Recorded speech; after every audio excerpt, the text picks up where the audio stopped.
What's up, guys? Welcome to Daily Dose of Reddit. This is your host, Zach, and today's subreddit is r/IDontWorkHereLady. This story is called, I used to work here, but she never knew. Sorry, this is such a long read, peeps. Figure you would like this, though. So, a bit of backstory to start us off. This was back in 2005. I just learned about this subreddit yesterday. I had started working at a popular game shop in October of 2005 as Holiday Hell. As you can imagine, the Xbox 360 release in November was insane. Consoles and copies of Halo flying off the shelves. In the ensuing weeks after its release, I saw many a return of the Xbox 360 console for the dreaded Red Ring of Death. 9 out of 10, this was caused by people just being extremely stupid with the console. Below is one such story. I should also note that I had a side business of repairing PCs and Xbox consoles, as the store often turned people away for being past the return period, 15 days.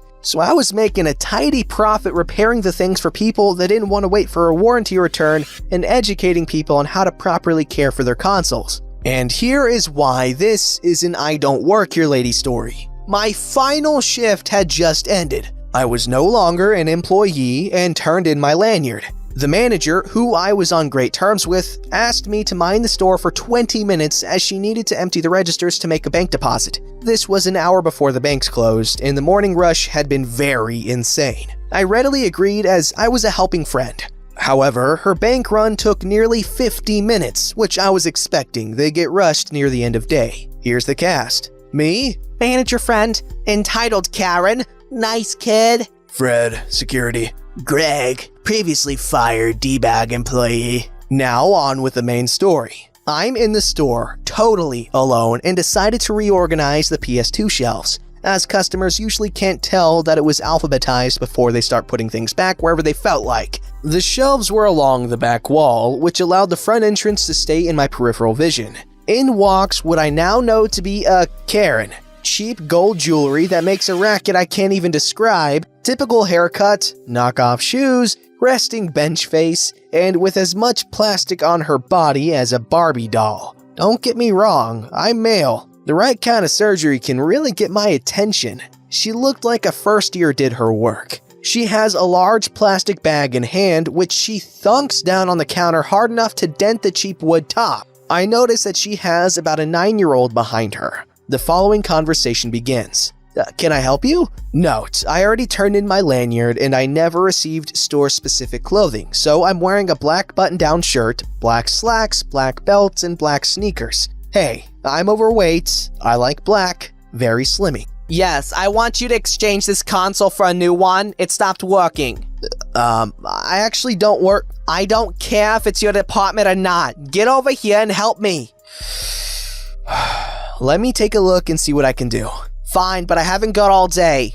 Do you have the receipt? So at this point, she hands over the receipt, which is badly faded, but I figure out the console was picked up on release day, November 22nd. This was February 20th. Further, on inspecting the console, I notice a square spot directly under it that is sagged and very shiny. I notice entitled Karen is looking at the price-dropped Elite console bundle at the front, and Nice Kid is standing nearby, so I call him over. Hey kiddo, this your console? Uh-huh. Okay, can you tell me where you normally keep it? In the big room. With the couches and stuff? Uh-huh. Tell me, is there a vent in there where cold and hot air comes out? Yeah, but the game covers it up. Mama says it gets too hot in that room. At this point, I'm face-palming. Entitled Karen decided to use a $400 box of hot electronics to plug a heat vent. No wonder it stopped working and started to melt. Also, in the bag are 3 other games, besides Halo, all scratched to hell and back. I call over Karen. I'm sorry, this console is way past our return period, and as the reason it stopped working was due to negligence, the manufacturer likely won't fix it either. But I can... Just when I was about to offer my personal services, I was cut off. What the frick, you lazy piece of crap? Just exchange it for another one. That Elite bundle over there costs less than what I paid for this one. The price had just dropped. So I'll take that and replace those games while you're at it. Now, I no longer worked at this store. In hindsight, I should have closed the door, but with my knowledge of games, I was hoping to at least have some people ready to check out for manager friend when she returned. However, entitled Karen really pushed my buttons and I snapped. Lady, you are obviously very stupid. Her face started getting that lovely color of cherry red. First, our return policy is 15 days. Anything past that is the manufacturer's problem. Second, you used a sensitive piece of electronics to block a heat vent. You're lucky your house didn't burn down. Third, you bought a mature-rated game for an underage child, something we can be fined up to $5,000 for. Fourth, you were just very rude to the only person in town who could have actually helped you out. Now, I am not inclined to. Get out. You can't talk to me that way. Give me your corporate number. I'm gonna report you and get you fired. At this point, I figured, what the hell? I've already finished working here. So I write down the corporate number on a piece of printer paper, and then the idea struck me. A few weeks back, we had a new seasonal guy who was just terrible. Rude with customers, knew nothing about what he was selling, and bossed others around. So I wrote his employee ID number on there. I only remember it because he forced everyone to memorize it to pump his subscription stats, even though he never sold a single one. Entitled Karen is screaming at me the whole 2 minutes it takes for me to write all this down. Fred comes running up to the front like a murder was going on. What in the hell is going on here? This employee was extremely rude and tried to assault me. Arrest him. Is this true, OP? Nope. You know where the camera computer is? Take a look. Last 12 minutes should do it. Camera? Do I really need to take a look at that footage, or will you calm down? She is to be escorted from the building. Here is that information you requested. Have a nice day. I'll have your job for this. And stomps out, practically dragging the poor kid behind her. Fred returns about 7 minutes later. What the frick was all that about, OP? Grab us some coffee and I'll tell you once manager friend gets back. Oh, and grab her one too. So Fred grabs 3 coffees and returns. Then manager friend walks in about 10 minutes later, spots the console on the counter. Entitled Karen left it behind and gives me that, "You have a good story, don't you?" look. I recount the whole thing. Manager friend is getting more horrified by the second, while Fred is practically rolling on the floor with laughter. At this point, I remind manager friend that I am already not an employee, and if it gets her out of hot water, she can say she already fired Greg. What does Greg have to do with this? Oh, well, as you can imagine, the lady was rather peeved. I would think so. And asked me for the corporate number and my name. So I gave her the number and Greg's employee ID number. It took almost a minute for that last bit to sink in, then manager friend busted out laughing. Well, Greg was a turd, but that was so wrong. What do you plan to do with the stuff she left? OP, can you fix that? Very likely. Why? To Fred, she says, I don't see anything on the counter. Now the ropes were turned on me. It took me a full minute to realize what she just said. So I quietly bundled up the whole mess and took it home. Turned out the only thing it needed was a new capacitor, which my brother installed. I suck at soldering. And a new fan. Ran great for years. Used my CD polisher to fix the games too. All in all, about a $550 severance package. I only remember all of this because she had me recount the tale to any new employees for years. It is burned very well into my memory. And the lesson here, be kind. The person you are talking to may be your only hope. Well, that might be true and all, but hey, listen to this. Leia was nice to Obi-Wan, and he was her only hope, and he ended up dead by the hand of her father. She thought I was a gas station worker, and then a therapist, apparently. No idea if this story belongs here, but I mean, I technically got mistaken for an employee, and then things just kind of went downhill fast. One night, late after work, I stopped by a gas station to buy myself a slushie, which is a daily habit of mine during the summertime. I work at Pizza Hut, and at the time, I normally just wore a dark gray shirt with a design of a pizza on it, blue jeans, and a visor that had the words Pizza Hut on it. Not to mention, my apron around my waist had the Pizza Hut logo on it as well. So it was kind of weird to have this older lady come up to me and tap me on the shoulder and say, "Excuse me, where can I find the 2-liter drinks?" I turn around, empty cup in hand, and just go, I don't work here, sorry. But also, they changed the store around, so I don't know where they put them this time. Cue me going back to trying to get my slushie. Are you sure you don't work here? She asks again, and not really getting impatient, but acting as if she were confused.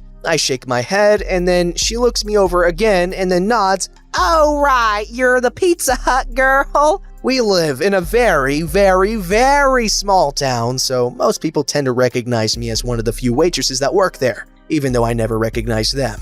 I just smile politely and nod, laughing a bit. Yes, ma'am, I am. And then I apologize, small habit of mine. Sorry about that. Have a nice day. That was supposed to be it. That was supposed to mean that this conversation was done now. It was supposed to be over. But then she stands there for a moment as I'm filling up my slushie, and I start to think that she's just waiting for me to get done with it so she could get a drink. And then she sighs and goes, Love my life broke up with me today. I nearly squished the styrofoam cup in my freaking hand because of how out of left field that sentence was. It hit me like a freaking truck. I slowly turn to her for a moment. I'm stunned silent before I manage to let out a tiny and uneasy, "Oh, I'm sorry," before quickly turning to finish filling up my cup, putting the lid on it and grabbing the straw. She sighs again. Yeah, I just don't know what I'm gonna do without him. I nod again,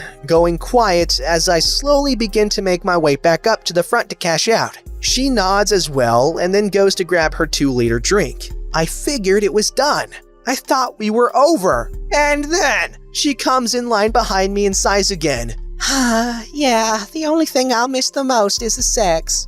I nearly choked on my slushie, to be honest. First, she mistakes me for a worker, and now she's just spilling her entire life story to me? I just wanted to go home. The person in front of me glances back and just gives me a pitying stare as I look back at the lady and just weakly nod.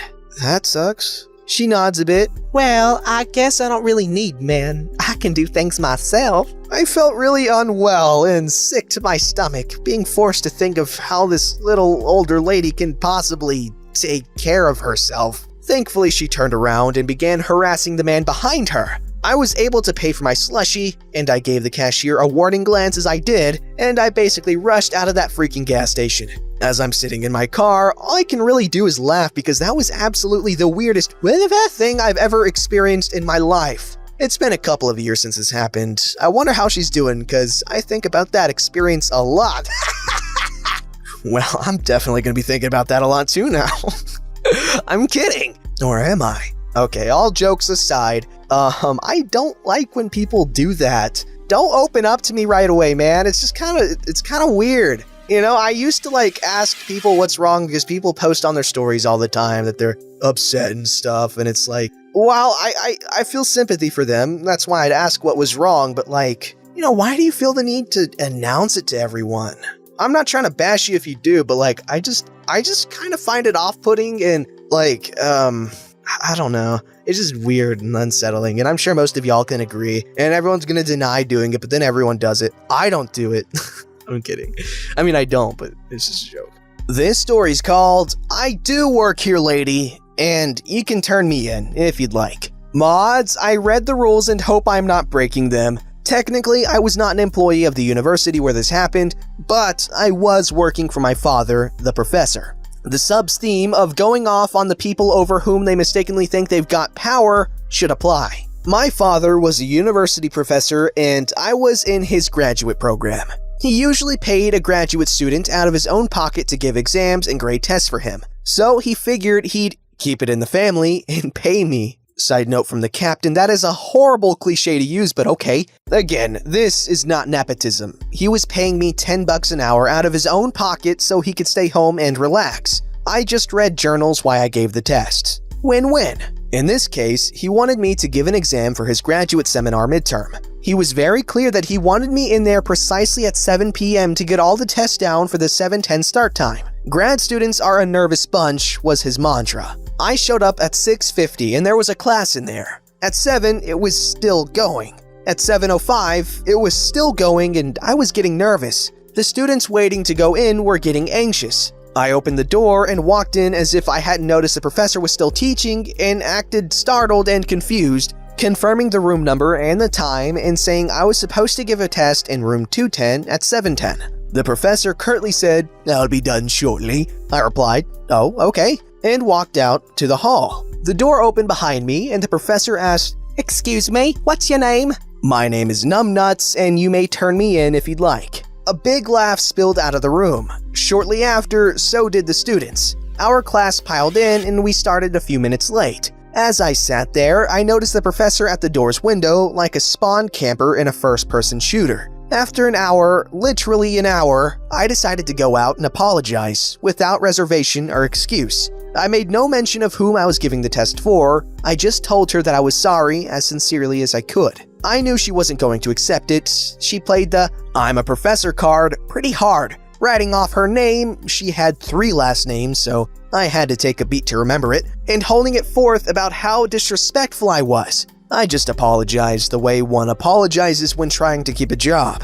After the midterm, I went home. I was staying with my parents that year, which made dating one of my dad's students tough, but that's another story. I told Pops what happened, and he immediately got hung up on what she was doing there. There was no class scheduled in that room from 6 to 7. I made sure he knew exactly what I had said and how pissed she was. Pops just went back to what she was doing there. The next day, our family friend, a history professor and the resident troublemaker in the building, got a visit from the professor I pissed off. She asked, Is Numbnuts your graduate assistant? "No," he replied with a smile, picking up that she was on the warpath and seeing the whole picture right away. "Numbnuts is the graduate assistant of Professor Aching Nuts." Oh, The penny dropped. is he his son? Yes, our friend replied. Yes, he is. Oh, Smash cut to this professor multi-hyphenate last name in my dad's office, explaining why she was making his class late for a midterm. You see, this is the best part. Professor multi-hyphenated last name was a professor of Chicano Studies. Chicano Studies was a provisional program, not even having official classrooms, which is why they had squatted in the one in question.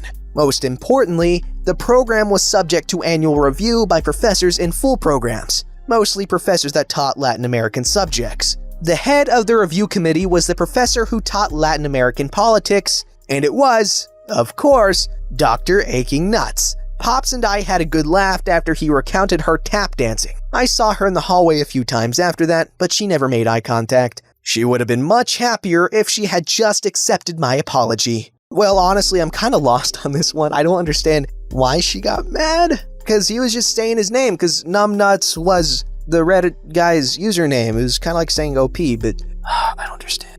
Don't forget to like, subscribe, and hit that bell to never miss an episode.